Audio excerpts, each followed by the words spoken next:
Muito bem, pessoal, vamos agora a mais um alerta de SMS, que é o alerta número 245, tá? O que aconteceu? Então, assim, é uma coisa assim mais extensa, então vamos ficar atento. No dia 2 de agosto de 2022, a ANP recebeu por meio do sistema CISO Incidente a comunicação inicial de incidente 2208.00010, a qual reportou uma fatalidade. Então, a gente está falando aqui de uma fatalidade, infelizmente, na plataforma P19. Segundo constava do comunicado, 4 colaboradores executavam tarefas, serviços de manutenção na sala de motogeradores diesel auxiliares quando houve acionamento espúrio do sistema de combate a incêndio por dióxido de carbono, levando a óbito um dos trabalhadores. Assim que, então vamos continuar lendo, isso é grave, é grave. Assim que tomou conhecimento do incidente, a ANP planejou a realização de uma ação de fiscalização em loco na plataforma P19 com o intuito de coletar dados e informações preliminares. A ação de fiscalização foi realizada no dia 10 de 8 de 2022, então a gente está falando já de mais de um ano aqui, né? Em conjunto com outras autoridades federais, no âmbito da Operação Ouro Negro, em decorrência do incidente. Foi instaurado um processo administrativo de investigação, independentemente sobre o número tal. Em julho de 2023, a ANP emitiu um relatório, nossa, olha isso, quase um ano dessa investigação. A ANP emitiu um relatório de investigação de incidente plataforma P19. Este relatório é parte integrante do referido processo e contém a descrição dos fatos. Então, a gente vai ver esses fatos aqui, ok? O que aconteceu, então? Conforme o relatório de investigação emitido pela ANP, né, liberação de CO2 na sala dos motogeradores diesel auxiliares por acionamento espúrio do sistema fixo de CO2. Fator causal número 2, permanência de pessoas na sala após o alarme de liberação de CO2. Causa raiz, causa raiz número 1, falha por aí. Então aqui, ó, nós temos o fator causal. Então, o que causou o acidente? Dois fatores causais nós temos aqui. Primeiro, a liberação de CO2, né, por um equívoco. Então, foi um erro aqui de equipamento. Foi um erro de equipamento. E aqui uma falha humana, porque após a emissão do alarme, ao invés dos trabalhadores saírem daquela área, o que eles fizeram? Permaneceram ali.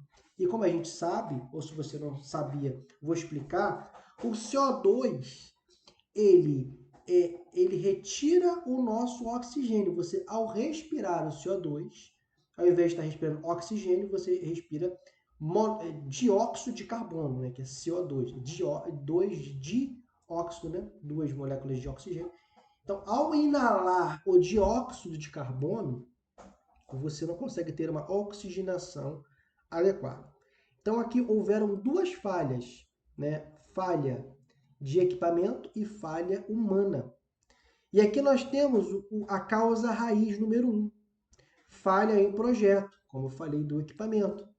Causa raiz número 2, falha em inspeção. Não houve inspeção, teste, manutenção preventiva desse equipamento.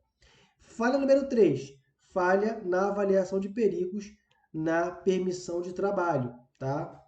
Então, isso é o que ele julgou, que houve aqui uma falha na avaliação de perigos.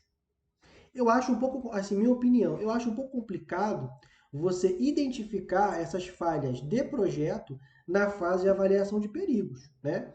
Porque me parece, não estava lá, tá? Mas me parece que esse perigo, ele não estava de maneira explícita ali. Então, mesmo que houvesse uma avaliação de perigos muito bem feita, eu acho difícil conseguir identificar essa questão aí de que o sistema estava com falha de comunicação, tá ok? Causa raiz número 4, falha na comunicação dos riscos. Então aqui entra a falha humana, né, na comunicação dos riscos. Ou seja, não houve uma falha, quer dizer, não houve uma comunicação, né, da empresa responsável pelo equipamento para os trabalhadores sobre esses riscos. E aqui a causa raiz número 5, falha em treinamento e conscientização. Então aqui é a falha humana sobre treinamento, né? Que as pessoas às vezes fazem um treinamento, mas não levam a sério. Né? A gente está, por exemplo, aqui está tendo um cuidado e está sempre alertando vocês sobre que trabalhar em plataforma de petróleo é uma atividade muito perigosa. É uma atividade muito perigosa. Então, esse cuidado aí faltou. Bom, pessoal, agora aqui, o que devemos fazer para evitar? Vamos lá. Bom, aqui nós temos, eu acho que aqui, olhando para essas causas raiz, de cara, eu vou ler o que está aqui, mas de cara eu quero colocar também a minha opinião como profissional de segurança do trabalho.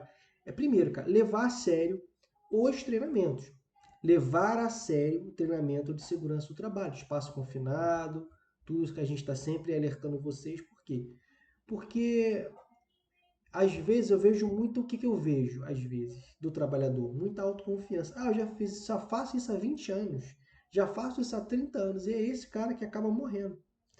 Então fica aqui o alerta de você sempre ter humildade, não estou dizendo aqui que vocês são soberbos, mas ter a humildade de entender que mesmo você que tem muita experiência, se você não obedecer todas as regras de treinamento, pode acontecer um acidente, ok? Agora vamos ler aqui. Verificar o código de automação quando há ocorrência de mudanças que alterem este. Esta verificação deve ser feita por equipe multidisciplinar, minimamente incluída. Então, aqui ele está falando um engenheiro de segurança do trabalho, engenheiro de instrumentação, especialista nas demais áreas, tá? Considerando a IEC 61131. Tá, então o que ele está falando aqui? Sobre a manutenção preventiva, né? Ou seja, ele está dizendo da equipe que deve conter minimamente essa equipe de manutenção preventiva. Realizar um looping test completo do sistema de instrumentos de segurança. Aqui também entra a manutenção preventiva. Porque se esse looping test estivesse sendo feito periodicamente, com certeza já iriam detectar essa falha antes de acontecer esse óbito. Antes do retorno operacional do sistema, sempre que realizadas mudanças desses sistemas.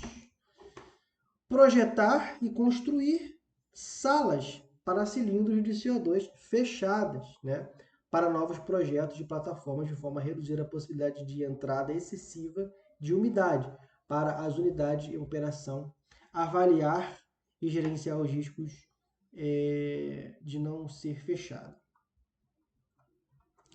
Temos bastante coisa aqui que deve ser feita para não acontecer de novo. Vou passar o olho rápido aqui, tá? Porque acaba ficando, às vezes, talvez muito enfadonho para vocês. Verificar o código de automação, a gente já leu. Realizar o looping test, a gente já leu. Salas que acabou repetindo aqui.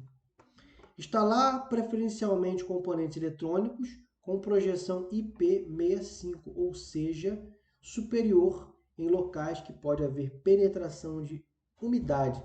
Pessoal, IP65 é sobre a capacidade de você resistir à água, tá? Existem, por exemplo, proteções IP67, IP68. A IP65 é uma proteção mais leve, mais necessária naquele caso, porque a gente está falando de plataforma de petróleo e a umidade acaba sendo muito alta, o que, ao meu ver, aqui interferiu nesse acionamento. Instalar válvulas de lockout no sistema fixo de combate a incêndio por CO2, inclusive em instalações já existentes. Estabelecer sistemática para que, em caso de atualizações, revisões das normas e melhores práticas da indústria relacionadas a sistema de segurança, sejam implementadas aquelas que a própria norma preconiza ser mantida, né? Não permitir o uso de habitação contínua de salas protegidas por sistemas fixos de CO2. Instalar na entrada de locais protegidos por sistemas fixos de CO2 placas sinalizadoras de perigo de CO2. Eu acho que isso aqui é um pouco né, talvez não seja muito efetivo, placa de CO2, porque quando acontece um acidente, né, mas acho que tem aqui a sua importância. Aprimorar as instruções e frequência nos briefings de segurança. Aqui fala sobre treinamento. Isso é muito importante. Avaliar a substituição de maleta pesada de primeiros socorros por mochila, para permitir que ambas as mãos fiquem livres e acelerar a chegada de localização da vítima. Isso é muito importante. Avaliar a inclusão na equipe de primeiros socorros de pessoas que conheçam a área. Claro, isso aqui, se não tem, na plataforma de petróleo não tem ninguém com esse conhecimento de primeiros socorros, é absurdo, né? Comunicar NP com quase acidentes e os incidentes de falha espúria no acionamento de sistemas fixos de combate a incêndios. Ok? Então, pessoal, esse foi o alerta número 245, acidente fatal, como nós vimos aí. Um forte abraço, nos vemos no próximo alerta.